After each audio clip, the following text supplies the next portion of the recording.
Появились статьи британской и польской прессе. Они пишут о том, что Россия в связи со всем происходящим готовится в ближайшие несколько месяцев, не исключено, что нанести удар по Польше. Вы видели эти сообщения? Ужастиков очень много публикуется в отношении Российской Федерации. Им в любом случае есть смысл думать. На территории Польши находится очень много предприятий, которые делают дроны, которые потом летят в нашу сторону, которые атакуют наших военных. И, конечно, в этом ничего хорошего нет.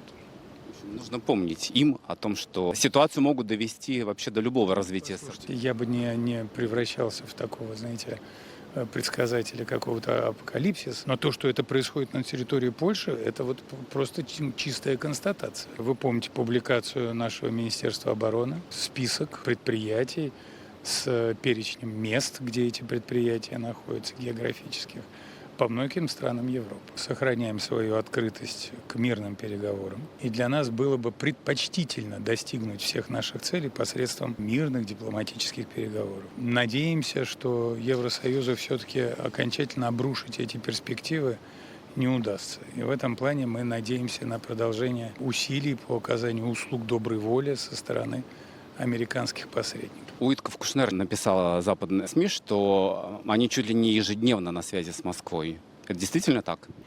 Это, наверное, будет преувеличение, но контакты действительно по имеющимся каналам носят достаточно частый характер. Они сейчас заняты, станут посвободнее, их всегда будут рады видеть в Москве. И пока конкретные даты не маячат Нет. даже, да? Нет. Они заключали соглашение о каком-то вечном мире, вечной любви.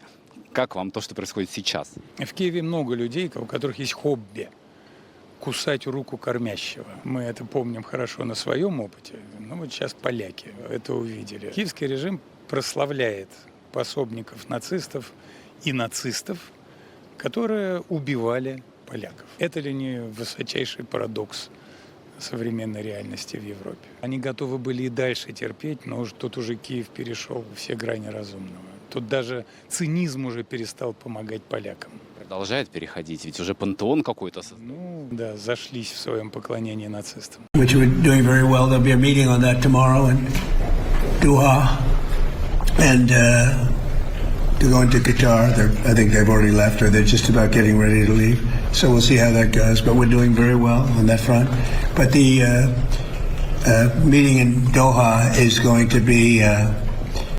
Pemirsa, Amerika mengklaim bahwa Iran meminta pertemuan di Qatar pada hari Selasa. Ya, pengumuman ini muncul setelah Iran mengadakan pembicaraan pertamanya dengan Oman mengenai pengelolaan Selat Hormuz. Oil prices are way down. We hit $69 today. It was higher than that prior to the denuclearization of Iran fight that we have, which we're doing very well. There'll be a meeting on that tomorrow in Doha, and to go into Qatar.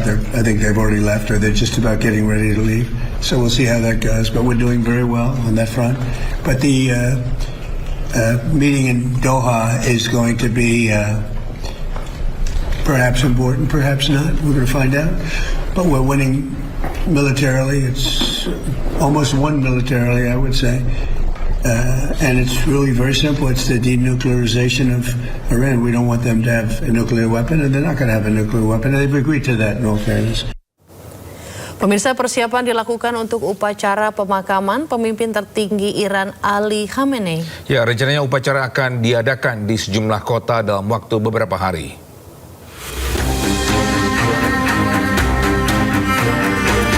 Persiapan sedang berlangsung untuk pemakaman mendiang pemimpin tertinggi Iran, Ali Khamenei. Truk dan derek bersiaga di luar Masjid Agung Teheran, tempat sebagian dari prosesi pemakaman dijadwalkan berlangsung. Sebuah platform besar juga terlihat yang diperkirakan akan menjadi tempat jenazah Khamenei disemayamkan selama upacara. Upacara nantinya akan digelar di Iran dan Irak, mencakup beberapa kota selama beberapa hari. Jenazah akan dikembalikan untuk dimakamkan di makam Imam Reza di Mashhad, Iran yang dijadwalkan pada 8 Juli mendatang. IDF mengklaim telah menutup terowongan bawah tanah Hamas menggunakan 30.000 meter kubik beton. Ya, infrastruktur tersebut dilaporkan membentang sepanjang 16 km di bawah permukiman di kota Rafah, Gaza.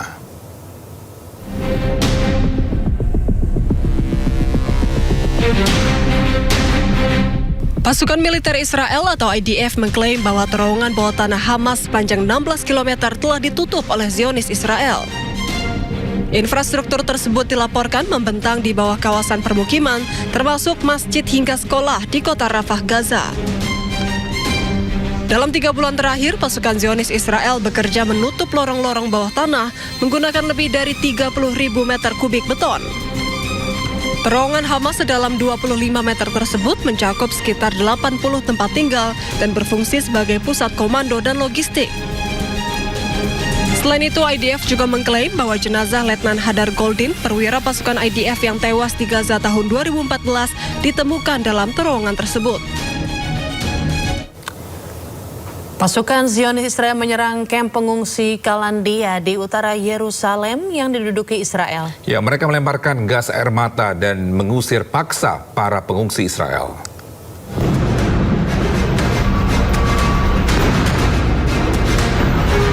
Kamp pengungsi Kalandia di Yerusalem diserang oleh pasukan Zionis Israel. Kamp yang menjadi tempat pengungsian warga Palestina ini diserbu Israel dengan ledakan gas air mata hingga pengusiran paksa. Tentara Israel terlihat membawa mobil militer ke kamp dan menyerang para pengungsi. Hingga kini belum diketahui dampak dari serangan tersebut maupun korban jiwa atau luka-luka. Usai hancur diserang Israel, kota Frown kembali dihuni oleh warga. Ya, tindakan tersebut sekaligus menjadi penolakan warga atas klaim Israel yang mengatakan bahwa kota Frown ini berada di bawah kendali Israel.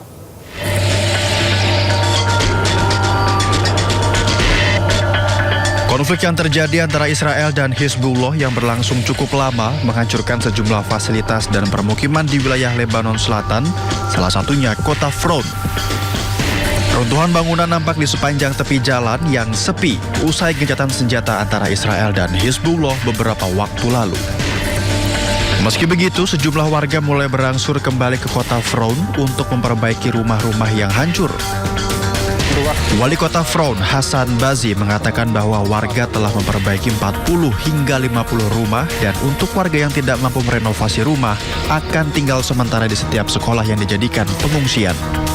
Ia juga menegaskan bahwa tentara Lebanon tidak meninggalkan kota Frown. وبعدها طلبنا من الأهالي الرجوع إليها لاحتضان ترابها وأرضها ومنازلها وأكيد الأهالي لبوا هذا النداء ورجعوا على بلدهم تفقدوا أرزاقهم وتفقدوا منازلهم.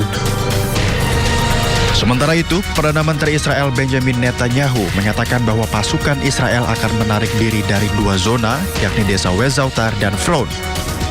Penarikan pasukan Israel merupakan permintaan dari Lebanon yang hingga saat ini belum juga dilakukan.